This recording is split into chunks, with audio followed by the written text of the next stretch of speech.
So once upon a time, about 2,000 years ago, there was a man named Paul.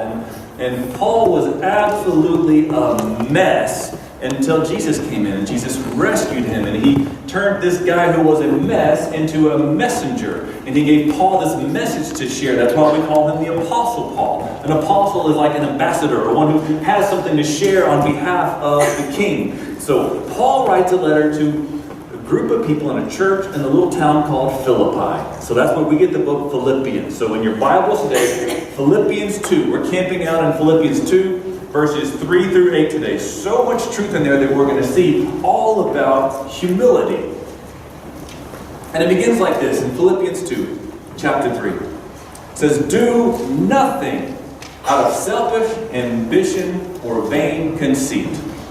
So, and the Bible's so good, whenever it tells you to stop doing something, it replaces that thing that you were doing with something better. So now that we've stopped being selfish, we've stopped being full of vain conceit, what are we going to do? Rather, in humility, value others above yourself. So don't be selfish or vain or arrogant. We think about some of the greatest people of all time, and some people are so great at arrogance. Think of one of possibly the greatest people ever at arrogance would be the greatest, Muhammad Ali. Muhammad Ali said, "I am the greatest." So I said it before I even knew I was. And now in modern day boxing, I turn on the TV and when arrogance has gone to a whole new varsity level between these two guys who are going to punch each other in the face in a few weeks. And they are just so arrogant and trying to knock someone else down, the absolute opposite of humility. And this arrogance isn't only limited to sports where you punch people in the face, but in basketball, there's a certain owner of a certain team in Dallas. Ooh. And Mark Cuban said this. He said, "When I die, I want to come back as me." So it's the absolute opposite of humility. We see arrogance, we see vain conceit. And now, in our own life, have you ever realized that you walk into a room and you know that you are not the most important person in the room? It happened especially if you've ever been to a wedding ceremony where you were not the bride and you were not the groom. Do you recognize how you were not the most important person in the room? That there wasn't, everyone stood up for you when you came in and you didn't get all the attention and all the looks and all the well wishes. Those things go to the bride, to the groom. But we don't want to be on the side, we want to be front and center. So even though the professional photographer is following the bride around, we want to get in the picture, so we photobomb like this picture. I love it. If we want to be in the picture, we want to be front and center. And if we can't get in someone else's picture, grandparents, just ask your grandkids, they'll tell you this whole new generation culture about selfies. I'm just selfie. I want myself, me, all eyes on me. Let me take my own pictures of me if there's not someone else to take pictures of me. So selfishness keeps ourselves front and center. But humility is getting yourself out of the picture because it's not all about you. And maybe a better understanding of humility comes from one of the greatest minds, C.S. Lewis. And he said, humility is not thinking less of yourself, but it's thinking of yourself less. And if you're thinking less about yourself, then you've kind of freed up some thought space. You can think about others more. And if you're married, I especially want to speak about humility in marriage today, because this will change so many marriages in your life or your grandkids or someone you can share these great truths with about humility. In marriage, if you are thinking less about yourself, you have more time to think about your spouse. Share thoughts about your spouse. It's the thought that counts. And what would your marriage look like if you thought about your spouse more often? You recognize the world does not revolve around you. Your marriage does not revolve around you. So humility is valuing others above yourself. It's like as you wake up in the morning, you're thinking about the other person. As you come home from work, you're thinking about the other person. As you plan your weekend, your vacation, as you budget your money, your thoughts are on the other person. Now, I didn't ask Kevin's permission, but I'm going to go ahead and brag on him for a second. We got to run 6 miles at Government Canyon yesterday through this beautiful territory, and he kept saying, "Jenny would love this." So as we're running, his thoughts are on it. Can I brag on you in front of everyone? Okay. His thoughts are on his wife. Jenny would love this. Jenny would love to see this. That's a great picture of his thoughts, not on his self, revolving on himself, but about his spouse. So we make every decision as if your spouse is actually more important, more valuable than you are. And then, here's the thing, what if your spouse is also putting you first, putting you above them? Then we get this beautiful thing, I like to call it reciprocal humility. Like when you're showing humility to someone else, and that someone else is also showing humility to you. We get like reciprocal humility. It's this mutual submission, and it is absolutely beautiful, and it is the secret of the longest and strongest marriages I know. One of the strongest marriages I know is a couple that just celebrated their 60-year anniversary. So that's Coy and Marilyn. And so Coy passes this wisdom on to me. How do you have a strong marriage of 60 years? He says it's all about 2 C's. There's 2 C's. There's commitment and there's compromise. Yes. And Dave says yes. So it's true. This is true for all of it. This is the reciprocal humility. This is mutual submission. This is marriage at its best. We're committed to each other, and we make little compromises for each other. I put your needs above mine. This is great advice from my brother Cole. Now, I love to talk to people that have long, strong marriages, and I just ask, hey, what's the secret? Because I want to share the secrets, and I want to know the secrets and apply the secrets in my life as well. And most men who answer the question about how they've had a long, healthy marriage, most husbands share 2 simple words of advice. And those 2 simple words are, yes, dear. You got it. Yes, dear. So, yes, dear means that you love your wife and you want to care for her. You want to lift her up even if you just sat down and I know your legs are tired. If she needs your help, you get back up. Yes, dear is not like the motto of defeat of wimpy and whipped husbands. No, yes, dear recognizes this biblical truth of humility. It's like, but what if I yes, dear her and she doesn't yes, dear me back? It's a risk you gotta take.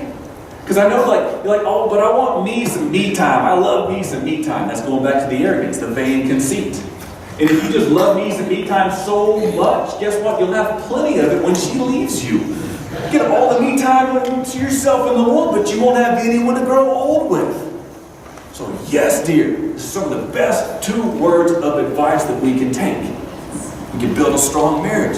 You treat your wife that she's better than you. Not like she's intrinsically has more value than you, but you decide to treat her like she is more important. So Paul goes on to elaborate in this. Philippians 2 verse 4 says, not looking to your own interests, but each of you to the interests of others. It's like this. Don't focus only on the things that you're interested in. Let's learn to give sincere interest to the things that your husband or your wife is interested in. Now, this is hard for me, and it's hard for you too if you struggle with tendencies of selfishness at times. Because here's the thing, I am mostly interested in the things that I'm interested in. It's not deep, is it? It's just simple. Now, I have these interests that I'm interested in, and my wife has the audacity, hear the sarcasm in my voice, my wife has the audacity to have interests of her own. And some of those interests I'm on board with. We both love to run, we both love to be outdoors, we love our boys. These are things we're interested in. And I'm very interested when she's baking and cooking because I get to be the recipient of those things. But a few years ago, she took on this whole new world of canning. You grew up, maybe that your family's your grandma, or you have this lost art of canning. Vegetables, pickles, salsas, jams, especially the jams. And I love toast with jam on it, and I love to eat the jam. But when April has the kitchen set up for a day of canning, nothing else happens in the kitchen that day. I don't see my wife that whole day. Do you know this? Those of you that are canners? It's an all-day, all-encompassing activity. And now she has this interest, and I'm not that interested in the canning process. Not only am I not interested in it, I'm selfishly upset that she's doing it because her interest is interfering with my interest. And what about me? Hear the sarcasm and the whininess. Like when she's canning and I want to go in the kitchen, she looks so cute in her apron, I just want to give her a little peck on the cheek, but she's like, look out, hot stuff coming through! And I'm like, I thought I was your hot stuff. I get my feelings hurt. And now what do? That we have a little tension here in our overlap of like, I'm just interested in my thing, and her thing is apparently interfering with my thing. What do? I could just well, you go do your thing and I'll do my thing. There could be a separation or just an ignoring of it all. Well, that doesn't work. I could be mean about it. I could sabotage the vegetable garden. Or I could hide the sugar. And that doesn't help. It doesn't help just to ignore it. Or I can embrace. I can put, as Scripture says, put the interest of others above your own. So I go, hey, honey, let's go to Fredericksburg. Like they got those tasting rooms where you can taste all the jams? And I'll taste every jam and I'll tell you the truth that none of them are as good as yours. But we'll get some ideas for some flavor combinations. Or when she starts setting up the stuff for canning, I'll go, hey boys, leave your mom alone. It's her kitchen and we're going to do everything we can that she has some quality time in the kitchen. If she runs out of sugar, I'm going to go to HEB. If she needs anything, we'll do it and we'll be there. Because the canning is, if you do it wrong, stuff can explode, So we're going to do this and we're going to do it right. And when she does it right, it's so good. Now, so I have an interest in her canning. You should have an interest today. If today is your anniversary, I have a gift for you. Strawberry jam. Is today anyone's anniversary? I don't think it'd be really cool if it was just today. Okay, this week? This week was no... Oh, okay. Behind you. Oh, we got behind you? All right, so we got behind some strawberry jam from my wife's kitchen to your kitchen. Enjoy. People really win every day at Northeast Baptist Church. So, we're going to be interested in the interest of others, especially if you're married and you vow to be together forever till death do us part with that other, then you take an interest in them. Now, is it worth it? Is marriage worth it? Is taking an interest in others worth it? I say yes and amen. Yeah. Now, if you're not willing to embrace humility, you're not married and you're going, sounds like more work than I'm willing to put into it. I say this, I say, don't get married. And you're like, wait, I thought you're a big fan of marriage. I am, but I want you to make sure that you embrace humility in marriage. And Jesus was talking to his disciples one day, and he's speaking about divorce and about marriage, and he's laying it down. When here is the expectations, and the expectations are high that you'll love your spouse and put their needs above yours and embrace humility. And the disciples said, well, if that's what's required, then why would anyone get married? And Jesus said, no, wait, you misunderstood me. And he said, exactly. If you're not willing to embrace humility and have compassion and commitment and compromise for your spouse, then don't even get married. And now your grandkids might push back, or maybe you push back a little bit, and you're tempted to go, well, if this is what's required in marriage, then I don't want to go for it, and I'll just go live my own little life, selfishly doing my own thing. I didn't know that I was selfish until I got married. I really thought that I was quite giving. And then you have some kids, and kids reflect even more like, oh, I'm so selfish. God uses that to make me holy. Like I wonder, maybe that in our marriages weren't necessarily to make us, living happily ever after, but marriage is to make us holy and holy matrimony. But marriage rates are down because way too many kids grow up seeing families that have been falling apart, and they've witnessed miserable marriages, and you might have this excuse about, nobody really puts others above themselves. But let's keep reading. In Philippians 2, we go to verse 5. It says, in your relationship with one another, have the same attitude of mind that Christ Jesus had. So in other words, approach this relationship with your wife, with your husband, in the same way that Jesus Christ approached his relationship with you. See, Jesus loves us with everything he has. He commands us to love each other the same way. And this is different than the way that you're loving thoughts about someone and you love from the past. Or this is different than thoughts about relationships in the past. It's a paradigm shift. It requires you to look at love and marriage through a whole new lens. Jesus said, here's a new commandment I'm giving you. And I can just imagine when he spoke words like that, his disciples, shh, everybody, wait, shh, shh, shh. Jesus is going to give us a new command. New command I give you. Love one another. Hey, we heard that before. That's nothing new. But then he adds to it, says, as I have loved you. He says, love one another as I have loved you. Well, now, how far did this go? For us, for our behalf, Jesus Christ took it all the way to the cross. And power over the grave that we celebrated in Angelica's baptism. So you were buried with Christ in baptism. No, we didn't leave Angelica in the water, did we? No, because Jesus wasn't left in the grave. His power over the grave. So you're raised to walk in a brand new life. That's how far Christ took it for us. And now Paul is saying, same thing in your relationships. In your relationships with one another, have the same attitude of mind that Christ Jesus had. So how far do we take it? Paul goes on and says it like this. Philippians 2 verse 6 said, who being in very nature God did not consider equality with God something to be used to his own advantage. So who being in very nature God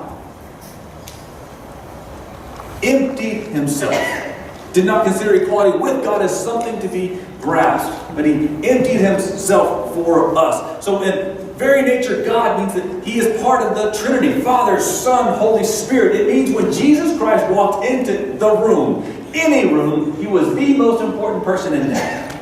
You say, hey, I want to sit there, I'm Jesus. You say, hey, I don't like the temperature, we change it, I'm Jesus. You live in Texas, go, hey, you know what, today I want sunny with a high of 75. And we would do that if we were Jesus, wouldn't we? But most likely we would also do some very selfish things if we had that kind of power. If we had the very nature of God. We would use it for our own advantage. Christ didn't do that on our behalf. And I know that you got power in your life. I know that you have some strength. Or maybe I know that it was a hard day and you deserve to just prop your feet up. And I know you're the man. And I know maybe he said that he would. I know that she promised she would. All those things. But hey, by the nature of this relationship, I have every right to demand what I want. But I would suggest instead, let's follow Christ. Let's follow his humanity, his humility. Philippians 2:7 tells us how he does this. It says, rather he made himself nothing by taking on the very nature of a servant, being made in human likeness. This phrase, made himself nothing, is very literally saying he emptied himself. All the power from God that he came from heaven to earth with, he emptied himself of that power for us on our behalf.